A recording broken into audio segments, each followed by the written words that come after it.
to say a few words in English because we have guests. We're at home, we can chat, and we want to talk about our country. And we want to tell all the good things of Somaliland to our guests. Do you agree with that? Yeah? Okay, thank you. Well, first of all, I want to say hello to all our guests. I want to greet Their Excellencies, the ministers, the members of the government of my country, Somaliland, the poets, the writers, the young people, the young ladies, and the young men, the media, and everybody. All the people I love are here, and I greet you all, and I say, Assalamu alaikum wa rahmatullahi wa barakatuh. Now, if I talk about my country, Somaliland, I can take 3 or 4 hours, but I don't think I'm going to punish you that bad. But I want to tell you that Somaliland has many good things to share with the world. Many good things that others do not have. But first of all, we have that peace and that stability that makes it possible for you and me to meet, talk, discuss, travel, drive, walk, do business in peace without getting worried about for your lives or for the lives of others. And for that, I say, Alhamdulillah, that we have worked for this peace and we have gotten it and we want to preserve it. I want to tell the world that Somaliland has many archaeological sites. And I know archaeologists will tell you more about that. But as somebody who loves history and somebody who loves Somaliland, I'd like to share with you the fact that there are hundreds of archaeological sites in Somaliland all along the coast on the Gulf of Aden. At the mouth of the Red Sea, there are archaeological sites all the way as far as Ergabo, Dalo, Bari, Tugder, Sahil, Marodicheh, Audal, Selil, they're all over the place. And this shows that there was a civilization 7,000 or 8,000 years ago who settled in this land that we now call Somaliland. I'm sure many of you have gone to Lascaux. I'm sure many of you have seen the archaeological sites, the drawings on the walls that were done by people who lived there thousands of years ago. And there are caves and so many interesting sites that I have not even had time to see, but the ones I have seen have absolutely, I was in awe. Somaliland has beautiful beaches. Somaliland has beautiful mountains. Somaliland has beautiful fauna and flora. And I know there's a gentleman there in the audience who takes pride in taking pictures of birds. Somaliland is a paradise for bird watchers. And there are species of birds that are only found in Somaliland. There are animals that are only found in Somaliland. These are things that we don't know, but a few people know about.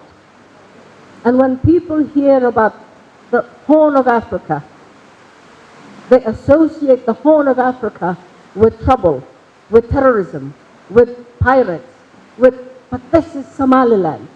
We don't have that. And instead we have these beautiful sites and this beautiful history and those beautiful animals that we must all work to preserve. We're burning our trees, we're killing ourselves. We're killing our animals, we're destroying ourselves. We're damaging our archaeological sites, we're killing our history. And I want our history to be safe, our sites to be protected, our animals to be protected, our game to be protected. Just because we have guns shouldn't give us the license to kill the fauna and the flora of Somaliland. Alhamdulillah, we have another blessing. Somaliland is blessed with rain this year, and say Alhamdulillah. Now I want Somaliland to be safe, the trees to be safe. Without trees, we won't have the animals to feed, the animals won't have anything to feed on. If we burn every tree and turn it into charcoal, we won't have trees anymore. I want Somaliland to be safe. I want it to be safe for women. I want it to be safe for girls.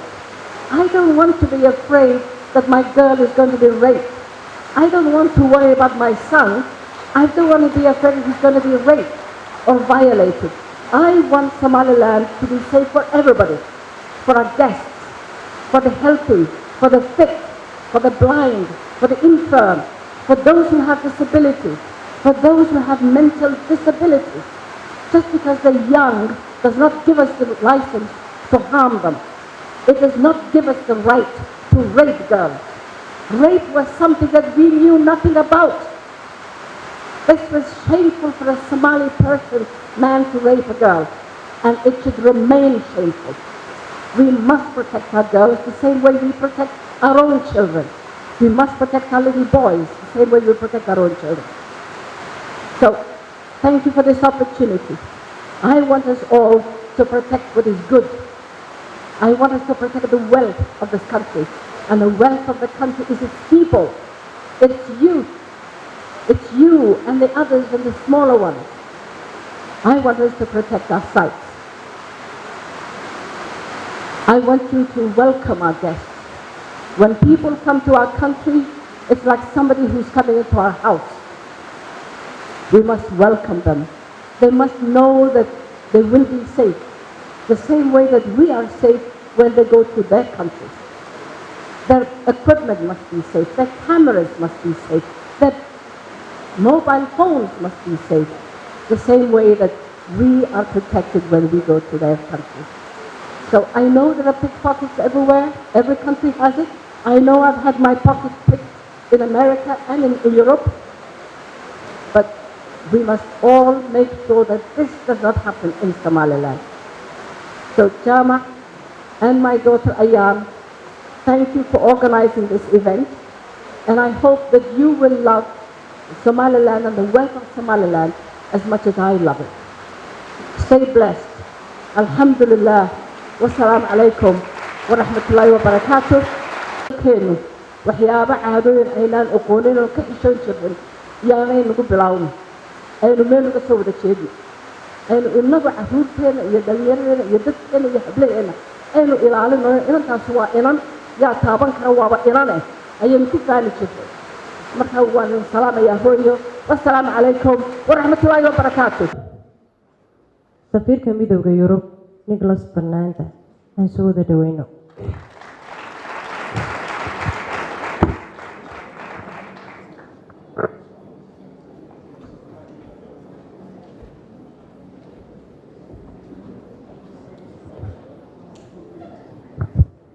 Good evening, everybody. As Mrs.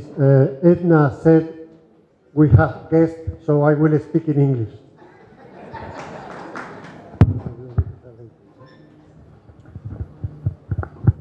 Minister, Director of Arabsiyo Cultural Center, the wonderful crew that shot the film, ladies and gentlemen, there are young men and young women which are with us this evening. Thank you very much. It is a real pleasure for me as Ambassador of the European Union to be with you tonight. safiirku hadalkiisa wuxuu ku bilaabay sidii Dr. Adna aadan sheegtay aniguna English baan ku hadlayaa maadaama dad ajnabi joogaan wuxuu salaamay wasiirada marti sharafta kale dhalinyarada ka soo qayb gashay si gaar ah wuxuu salaamay dhalinyaradii filimka soo diyaarisay wuxuu dhamaantiin aad baan ugu faraxsanahay inaan caawa halkan idila joogo. I already did that last year when I was here during the World Fair. being in the cultural center really motivates me to start with a story, because we are talking about culture. So I will tell you a story. markii ugu horeysay xarunta dhaqanka imaado waxay sanadkii la soo dhaafay bandhiga carwadii bugaagta caalamiga ah markastoo halkan imaadana waxaan jecelahay inaan sheeko ku bilaabo caawana sheekanidii sida I represent the European Union here in Somaliland, but my country of origin is Spain, in the south of Europe. And this country, as the Director General said, the ambition of Somaliland, in my country, 12% of the GDP is based on tourism. So we already reached this ambition that the DG explained in his speech. safiirku wuxuu yidhi waxaan ka socdaa midowga Yurub oo aan safiir u ahay ugana wakiilahay Somaliland caawa halkan waxaan u nimi markaan ka hadlo dalkan anigu ka soo jeeday Spain oo dal fac weyn ah marka la eegayo dhaqaalihiisa GDP-giisa 12% ayay ka gaadhay waaxda tourismka ama dalxiisku sida uu agaasimaha guud ee wasaaradda qorsheynta u sheegay. When I was a child, I think the situation in terms of tourism of Spain and Somaliland was really similar. And at that moment, there was the same ambition, the same impetus to promote tourism. And then there was like a race to attract people to Spain. And at that moment, everything focused on the quantity. We need to increase the number of tourists coming to the country. safiirku wuxuu yidhi markii aan ciyaalka ahaa waxaa jirtay jawigan iminka Somaliland ka jira ee lagu dhiirigelinayo dalxiiska jawi la mid ayaa Spain ka jiray waxaa tamar badan iyo waqti badan la geliyay sidii loo xoojin lahaa dalxiisayaasha sidii loo soo jiidan lahaa dad badan oo dalxiisayaal inay Spain waqtiga ay yimaadaan. And then in this race, Spain, a country with about 40 million people, they managed to attract 80 million visitors per year, the double of the population of the country.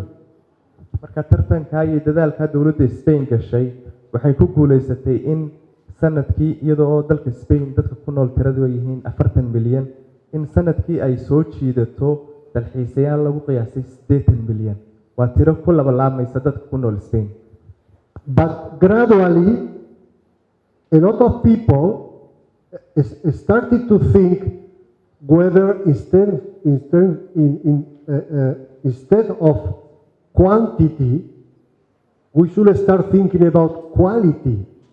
Why we have millions of tourists in short and t-shirt coming in a rush to see things and leave, and probably just taking pictures and leave. And those people also not spending too much money inside the country. Why not to go for a more quality tourism? Less people, but maybe people that appreciate better what they are seeing, appreciate better the culture and the tradition of the country that they are visiting, and also those people normally have more earning capacity, so they spend more money in the country.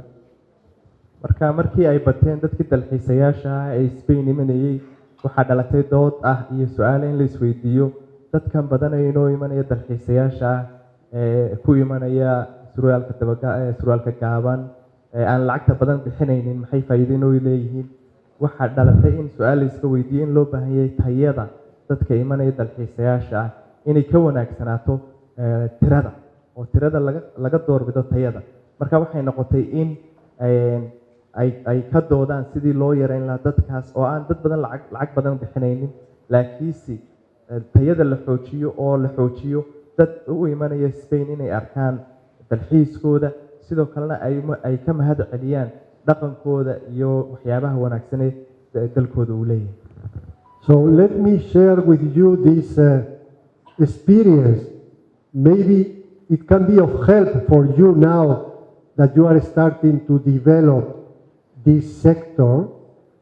And let me also suggest to the policies that the DG explained to us that yes, it is good to have infrastructure. Yes, it is good to have the human resources to deal with all these people coming. But we cannot forget, please do not forget, that the main value is the paintings themselves in large scale. You may build a road, and when the road will be built, maybe the paintings are not there if they are not well preserved. If all of us, all of you, but also all of us, we don't give the value to this heritage, to this history which is reflected in these stones.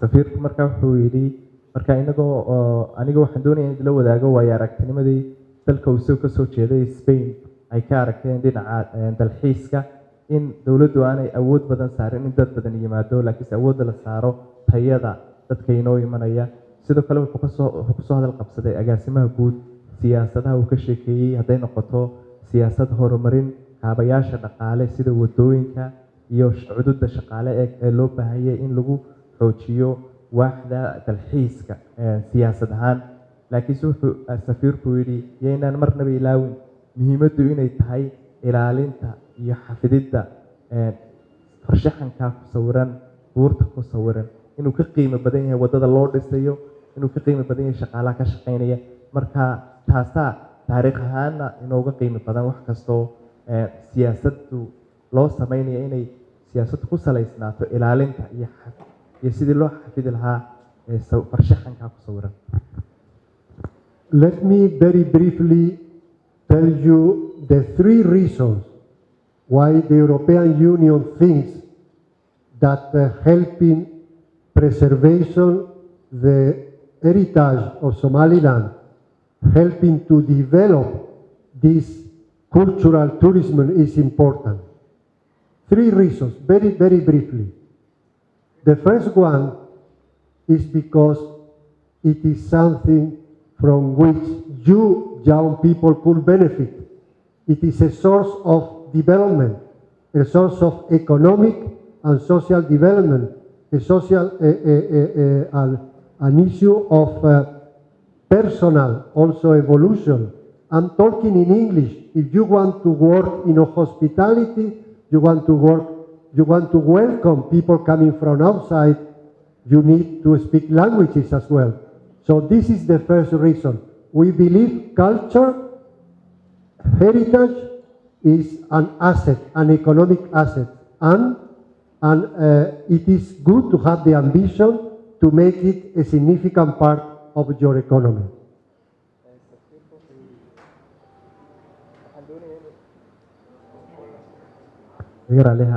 waxaan doonayaa 3 sababood inaan idiin sheego oo midowga Yurub ay u taageerayso waaxda dalxiiska iyo aataarta qadiimiga ah.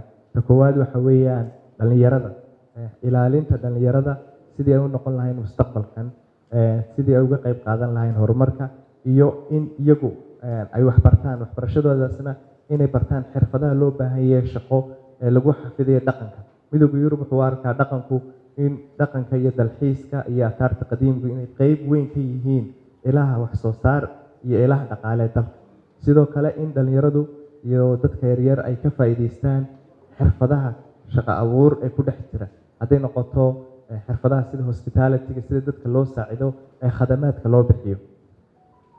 The second reason why the EU really believe that we should help you, support you in this effort is because contrary to what you think, Lasgel does not belong to Somaliland.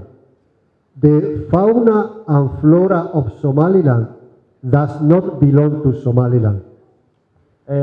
ujeedada labaad ee midowga Yurub u taageerayana waxa weeyaan Lasgel ma aha hanti ay Somaliland kaliya leedahay. faunaha iyo flora labadaasina waxa weeyaan laba aanay Somaliland lahayn oo la wada leeyahay.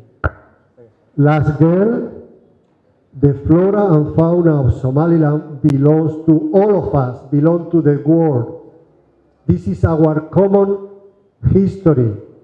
Those people that painted those paintings, they didn't have a passport or an ID card saying we are Somalis or Somalilanders or people from Africa.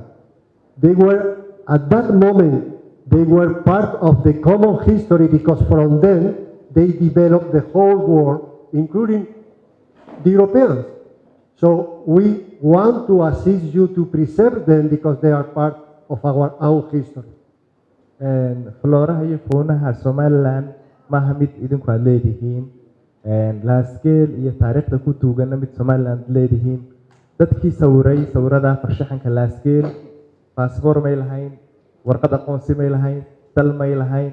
Dadka adduunka ay kamid ahaayeen, taariikhdooduna waxay kamid tahay taariikhda adduunka oo ah mid dhammaanteen mas'uuliyad inaga wada saaran tahay inaan xafidno oo aanay Somaliland kaligeed lahayn. With the problems that they are becoming obvious, the problems of climate change, we have seen how much the climate issues, the flora and the fauna are interlinked, so we have to work together to save the world. You may save the borders of Somaliland, but that will not stop climate change to continue evolving. So we need to work together. So this is another reason. Cimilada adduunka isbedelaysa waxay saameyn ku yeelatay flora iyo faunaha Somaliland iyo adduunka oo dhan. Isbedelkaasina waa mid ina wada saameynaya mid Somaliland gooniyo oo ahna maaha. The third reason, and that's why I am very proud of representing the European Union in this tonight, is because we do not believe in borders. We have learned from our own history of war and confrontations that instead of spending time defining the borders, we should spend this time to see how we can cooperate together. And so this is also another reason why culture could be a link also to create bridges with other people. And you can be sure of one thing. Those people that they will decide to come, for example, to visit that last girl, they will go beyond Google and they will go beyond seeing that last girl, whether it is in Somaliland or Somalia or whatever. Those people are people interested in heritage. They are people that pay attention and they will come as they are coming these days already. I myself went to visit last girl. So please think about this heritage as something that could build bridges with other people. And this spirit, it is a positive spirit that will help all of us now and in the future. qodobka saddexaadna waxa weeyaan safiirku isagoo ka wakiila Midowga Yurub wuxuu doonayay inuu idin sharaxo in iyadoo laga saala qaadanayo dagaaladii badnaa iyo dhibaatooyinkii badan Yurub ka dhacay in Midowga Yurub aanu dhiirigelinin kala qoqobka iyo xuduudaha laakiin soo dhiirigeliyo in la isku furnaado iyo in la isku sameeyo bariishyo ay dadku iskugu tallaabaan iyadoo la dhiirigelinayo dhaqanka iyo taarta qadiimiga sida laasgeel oo kale oo tusaale ugu soo qaatay qofka jecel inuu laasgeel booqdo ama taariikhda taariikh qadiimiga jecel ee soo booqanaya in aan lagu qiimeynin meesha uu imanayo meesha ay tahay waayo waxa weeyaan qofkaasi waxa uu imanaya waxa weeyaan xidhiidh ka dhaxeeya dhaqankeena iyo dhaqankiisa iyo jacaylka uu jecel yahay taariikhda qadiimiga. Let me finish with a question, but please do not answer the question. But let me ask the question, but do not answer the question, please. I am tempted to ask how many of you have not visited Glasgow, but please do not answer. But if you have not visited Glasgow, I'm sure that Mr. Jama will very soon give you the opportunity to do so. Thank you very much. su'aal ma ku soo gabagabay safiirku su'aashaas oo ah waxaan isweydiinayaa intee idin kamid ah ayaa booqatay laasgeel ha ka jawaabina imika laakiin waxaan rajaynayaa in dadka jaamac mise jaamac uu samayn doono fursad aad ku booqan doontaan laasgeelood. Waad mahadsantihiin.